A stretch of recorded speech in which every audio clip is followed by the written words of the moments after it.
最初Maggie 即係周以明揾我嚟嘅時候，我真係唔知要講啲咩嘅原因係，我覺得大家如果睇過呢度啲畫咧，都會發現咧，呢度有太多嘅古仔，嗰啲古仔自己全部都識得透過呢啲展板或者咁多街坊喺度，其實根本大家都已經講晒所有我哋可以講嘅嘢。如果大家有聽到嘅話，所以我唔知道可以講啲乜嘢。不過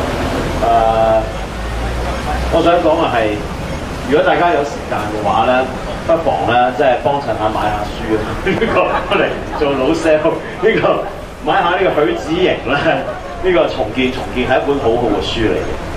咁點解咧？因為呢本書入邊咧，你嘅可以睇到好多點解我哋講重建呢個問題值得我哋關注咧？嗱，我知道好多人咧都會以為我哋喺度做緊嘅嘢喺好多主流媒體入邊呈現出嚟，好多主流媒體呈現出嚟咧，都係講我哋講緊咩集體回憶啊呢啲嘢，其實唔係㗎，完全唔係一個講緊集體回憶嘅事。集體回憶係一種好遠嘅、好輕飄嘅，係一種就好似天星鐘樓俾人拆嘅時候咧，都有好多市民去講拜拜㗎，係感人㗎。但係拜拜完之後咧，你就帶住失落翻屋企，而失落咧係一種香港過去幾十年來伴隨住我哋每一個人去成長、去長大、去面對嗰一種經驗嚟㗎。乜嘢叫做失落咧？失落嘅意思就係有一啲嘢喺我哋生命之中對我哋嚟講好重要，我哋好唔捨得。而家有人喺我哋手上邊攞走咗佢啦，而攞走嘅時候，我由於冇做過任何嘢，我冇反抗過，我認命，所以我只能夠失落。呢啲叫做失落。香港人已經失落咗幾十年㗎啦，但係問題係我哋從今日開始，我哋呢一刻，我哋仲要唔要繼續失落落去咧？如果你覺得我哋講緊嘅只係集體回憶，呢度好多媒體朋友，我諗咧真係要搞清楚集體回憶咧。你係講如果你關注嘅只係集體回憶，你先會有失落。但係我哋講緊唔係集體回憶嘛，即係好似我後邊呢檔書記報紙檔咁先算啦。嗱，大家知唔知報紙檔呢樣嘢？我哋講呢個報紙檔係一個樓梯口嘅報紙檔。樓梯口咧係一種好獨特嘅概念嚟㗎，一個空間概念。係咩意思咧？嗱，第一呢個其實係一個廢話，就要有樓梯先有樓梯口㗎。係 OK， 但係我想講係乜嘢咧？你有冇發現啊？即係你唔好你睇嗰邊個座好最高個座樓，你去陣間過嚟睇下佢有冇樓梯口？佢係冇樓梯口嘅。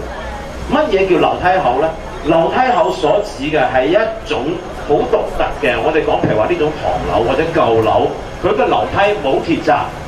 更加冇酒店式管理大堂，然後冇保安，然後就有個樓梯口啦。而樓梯口擺檔嗰個人，佢可能係經營一個報紙檔，可能經營其他檔口。一個住宅嘅樓梯口係可以成為一個商業活動嘅空間，而且咧佢唔係做緊商業活動喎，佢做緊乜嘢啊？佢已經做緊晒而家我哋住嗰啲洋樓啊、高樓大廈入邊一個保安應該做嘅嘢啦。有冇陌生人出入，佢會睇住晒。但係如果咧，佢知道有個街坊，佢有個好熟嘅親戚，差唔多個禮拜都嚟嘅咁樣，咁啊打下招呼就上去㗎啦，係咪先？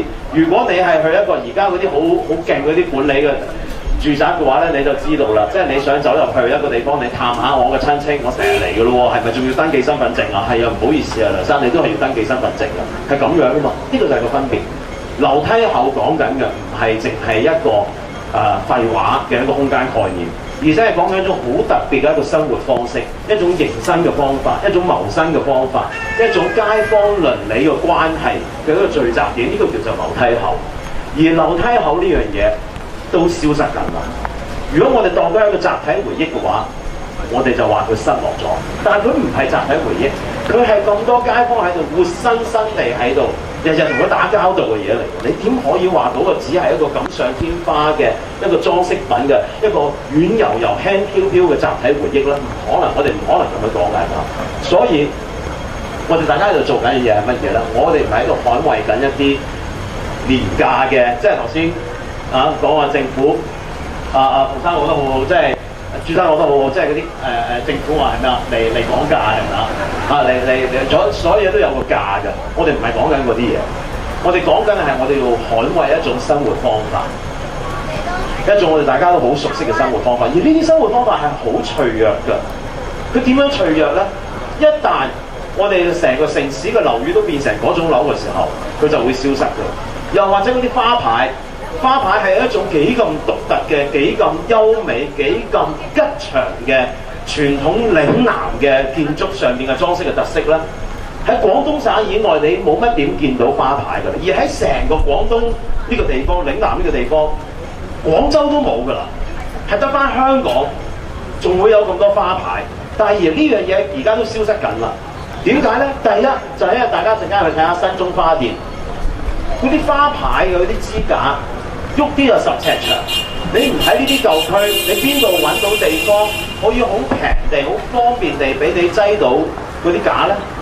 同埋更加重要係，當成個城市嘅樓都變晒玻璃幕牆大樓嘅時候，如果我就算喺嗰度想擺咩幫人擺大壽啊，或者聖水整個花牌咧，嗰啲花牌係插唔上去嘅，冇處落腳噶嘛，啲棚邊度搭到咧？所以我哋講緊嘅係整個城市嘅生態系統啊！呢個真係生態系統嚟㗎，即係有啲蟲咧，嗰啲蟲如果俾我哋殺蟲水殺死咗咧，嗰隻雀就死埋，嗰隻雀死埋咧就會死埋其他嘢啦。而家我哋講緊係一整個香港。我哋一路好珍惜嘅一個生態系統，一個生活方法，我哋捍衞緊嘅係呢樣嘢。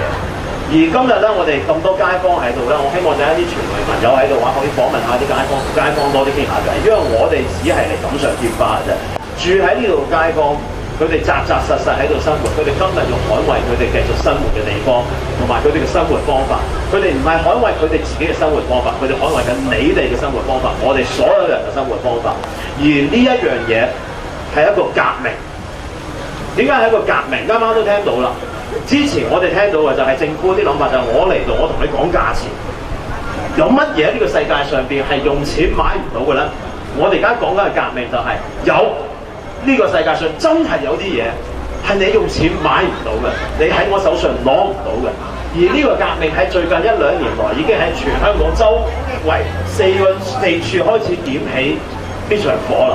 而家我哋係繼續緊呢場烈火，我哋繼續緊呢場革命，我哋唔會失敗，我哋唔會輸嘅。點解咧？因為越嚟越多人加入緊我哋，越嚟越多人意識到呢個問題，我哋一定會贏，我哋遲早會贏。